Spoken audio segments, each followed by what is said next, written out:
Greetings, cyberdogs and citizens of the internet, and welcome back to another episode of Let's Play Hearthstone with me, ReNDoG. In the previous episode, we were cracking open a butt ton of legendaries, baby, and we were defeating the first boss in the Blackwing Lair of the Blackrock mountain solo adventure. In this episode, my friends, we're going to take on the second boss and hopefully the third if we can get through the second one quickly.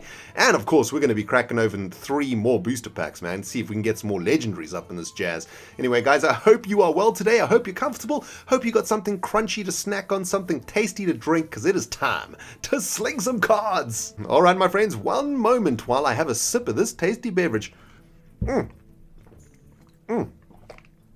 Some fresh orange juice in the belly. That is what I'm talking about, man. I'm drinking orange juice today for some luck, because in the previous episode, we managed to get 2 legendaries out of 3 booster packs, and we got, I think, 5 rare cards out of those 3 booster packs too. So it was absolutely, well, 100% insanity.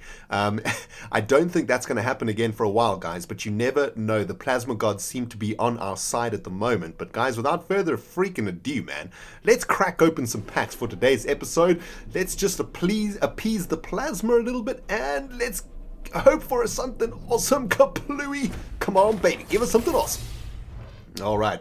Well, we got an epic right off the bat, which is great, and we got a rare right off the bat, which is great too. So our first pack for today, guys, is 3 commons: Repentance for the Paladin, Stormforged Axe for the Shaman, and another Stormforged Axe for the Shaman. So we got the set of that right off the bat, which is sweet. Let's open the rare for today, which is another Light Warden. My goodness, have we opened a lot of these cards.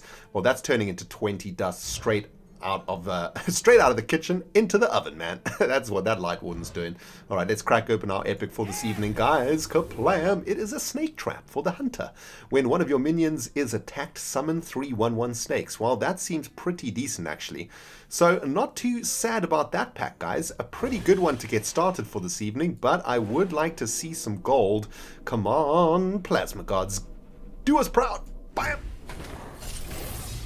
Alright, let's see what we got, guys. A common, a rare, a common, and a common. Alright, so just a normal pack of commons and a rare. We've got a Bloodsail Raider and yet another one of those. Redemption for the Paladin, Silverhand Knight for everybody, Spiteful Smith for everybody, and let's crack open our rare for today. It is another Orkanai Soul Priest. Well, that is another 20 dust, so thank you. Alright, my friends, let's move on to our last booster pack for today from the Goblins and Gnomes expansion. Come on, Plasma. Come on, Sparkles. Give us something sweet. And I don't mean Captain Sparkles, man. I mean the actual Sparkles here. Alright, guys, we've got a common, a rare, a common, and a common. Alright, let's open the common, guys. Flame Cannon for the Mage, Spider Tank for everybody, which is actually quite awesome, and a Force Tank Max, which is actually pretty awesome, and it's a foil, so that can actually transmute into quite a lot of dust, which is sweet. And another Tinkertown Technician. We know that we've got a set of those already in our Mecha Mage deck, so that gets transmuted straight away. And let's open our rare for tonight. It is a Bomb Lobber, and I actually think I needed to complete the set of these, so I'm pretty happy to pick that up. That is our booster packs for today, my friends. Not as awesome as the previous episode, but still pretty freaking sweet. And if we head over to the solo adventure section of Hearthstone, guys, we need to complete the third boss, or the second boss, sorry, of the Blackwing Lair. The hidden laboratory is now open, which is awesome, but we're going to have to complete this wing before we get there, guys. And our next opponent in the Blackwing Lair is Vaelastraz. Even this giant red dragon. Now, aside from the ridiculously awesome art, because Vaelastraz is looking absolutely insanely awesome there, Vaelastraz is a good dragon, but Nefarian is making him evil against his will. Alright, so that is something that we need to bear in mind. Let's have a look at his hero power. Essence of the Red. Each player draws 2 cards, and that's for 0 mana. So basically, every single turn, Vaelastraz is going to make us draw 2 cards, right? So we need to make sure that the deck that we play against this particular enemy is suited to cast as many cards as possible every single turn. And what I've actually done, guys, is I've made a Mecha Mini Mage deck. Well, welcome back, my friends. Hearthstone decided to crash on me, so just had to restart my computer and get recording again. And this is the deck that we're going to be using in our battle today against that scary-ass dragon. That dragon is going to make us draw 2 cards every turn, which means we want to play as many spells as we can every single turn. And what I've done is I've made the mana curve of this deck extremely low. There's 6 1-drops, 10 2-drops, and 8 3-drops, which means we should be able to churn through our cards pretty quickly. And most of the minions in this deck are mechs, and that is because we've got the Mech Warper in here, which is going to make our mechs cost 1 less. Now, this is something that I want to play on turn 2 if possible, because that's going to make many of our mechs actually cost 0, and then we can dump our hand down and then benefit from the drawing of 2 cards every turn rather than being hampered by it.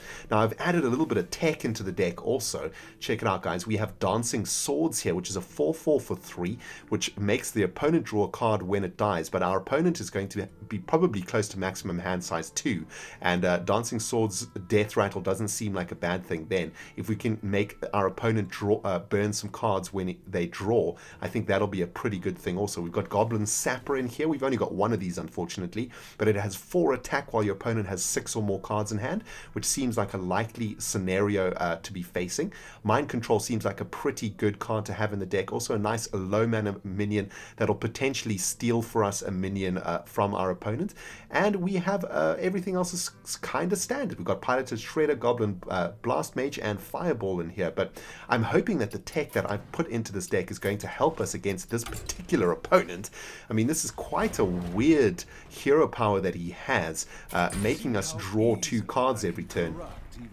You know, you would think that you'd be really happy about drawing 2 cards every turn, but if you think about it, it's actually quite hard to dump your hand every turn unless everything you have costs like 1 or less, or you know, very very cheap. So let's see how it goes, my friends. Looking at this opening hand, I actually think that this might be a little bit too expensive. I think the Micro Machine is good to go, but I think I'm going to send back the 3-drops and see if we can pick up a 1-drop, hopefully.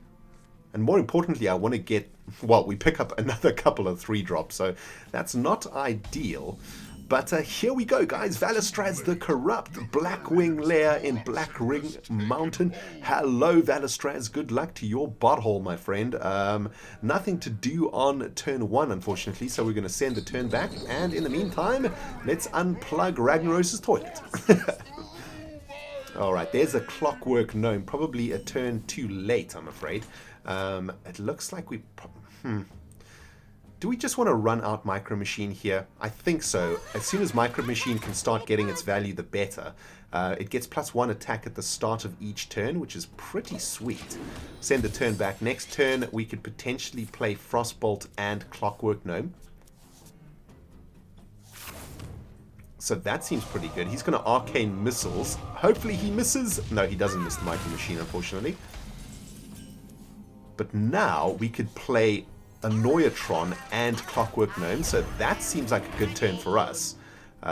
He gave us 2 cards, we've played 2 cards, so we're keeping slightly ahead of his curve, I think. Now we can start deploying our 3-drops also, although a couple of Snow Chuggers is pretty good on turn 4, I think. Although he's just played a Clockwork Giant, costs 1 less for each card in your opponent's hand. Damn! Wish I had some of those. Snow Chuggers might be able to deal with that thing pretty well, though. So let's play a pair of Snow Chuggers. Go over the top of that thing with our Annoyatron. I think the sooner we can start dealing damage, the better here. Another Annoyatron. Next turn we'll have 5 mana. Oh my goodness, he just made copies of that thing.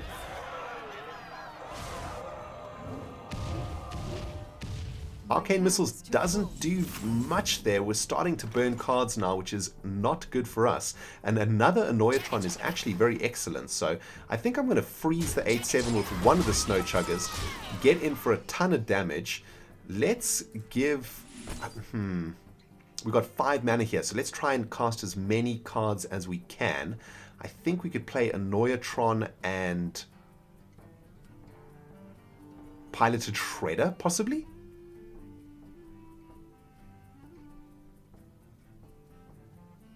No, we wouldn't be able to do that. Let's play Harvest. Let's try to get as much damage onto the battlefield as we can, right? Let's play Spider Tank and a second Annoyatron. Send the turn back. We've got 14 cards left in our library. He's got 14 cards left too, but he's got a butt ton of these Clockwork Giants coming. And he's just made a 4/10 Twilight Drake. Huh, that's some pretty good tech for this matchup, actually. Well, we might be able to tempo him out here, right? Because we could Frostbolt...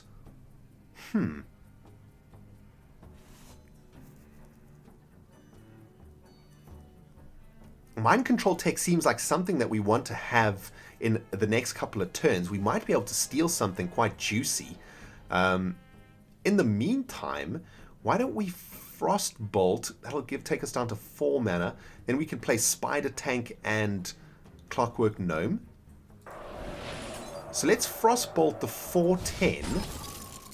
Right. The 8/5 doesn't bother me that much because we've got 2 taunt minions out at the moment. So let's go straight over the top to the face. Play Spider Tank and Clockwork Gnome. Send the turn back. Now I hope that he plays 2 minions this turn, because then we could Mind Control tech something. Right, what did he corrupt? Oh, okay, he corrupted our Clockwork Gnome. He just froze himself, though, so... Oh, I think because he attacked the Snow Chugger, right? Mech Warper is an excellent draw for us. Potentially, we could just go absolutely cray-cray here, right? If we lead with Mech Warper, that's going to drop the cost of a lot of our mech minions. Cogmaster is going to come into play for free. Do we just want to fireball this 8/4 though? I think that's probably what we want to do. We're on 29 though. I'm not that worried about it actually. I think I'm going to play Mech Warper. We still have a taunt minion in play too. So we could... Oh, Cogmaster is not a mech. Oh, that's my bad. Piloted Shredder for 3. We've got 5 mana left. We could play a Piloted Shredder and a Harvest Golem. That seems like a pretty spicy turn, actually. Let's play Piloted Shredder, Harvest Golem. Go straight over the top for a ton of damage. Our Annoyatron still has its Divine Shield. So he's got to pop that before we can actually start dealing damage to us. And again, we've got Mind Control tech in hand. So when he starts playing more of those Clockwork Giants, we'll be able to potentially steal one, right? Right, he's corrupted the Shredder. That brings into play a Recombobulator, but it doesn't actually trigger, unfortunately. And it's just happened exactly what we wanted to happen, right? Right. I don't even think it matters. Do we just win? 2, 5, 7, 9. Yes! We did it! We did it, guys! Oh man, that was insane! Look at the board that we're facing here, man. This is absolutely ridiculous. Vaelastraz the Corrupt, thanks for coming, my friend. Yes! That was epic! Wow, when he dropped those Molten Giants, I didn't think there was any chance of us actually winning that one. But it looks like our strategy of a very, very cheap Mecha Mage deck paid off there. So that is awesome. Picked up a couple of Flame Walkers. After you cast a spell, deal 2 damage, randomly split amongst all enemies. Seems pretty good. Alright, that's awesome. And that opens up our next opponent in the Blackwing Lair. This is one of my greatest achievements. Look at him. It's Chrome Magus. Look at this thing, man. This is like a double-headed Tyrannosaurus Rex Rhinoceros. Damn, that thing is insane. Let's have a look at his hero power. Brood Affliction. At the end of your turn, add a Brood Affliction card to your opponent's hand. I don't know what that means, but it sounds kind of bad. I don't really want to be drawing Brood Affliction cards, right? Probably not.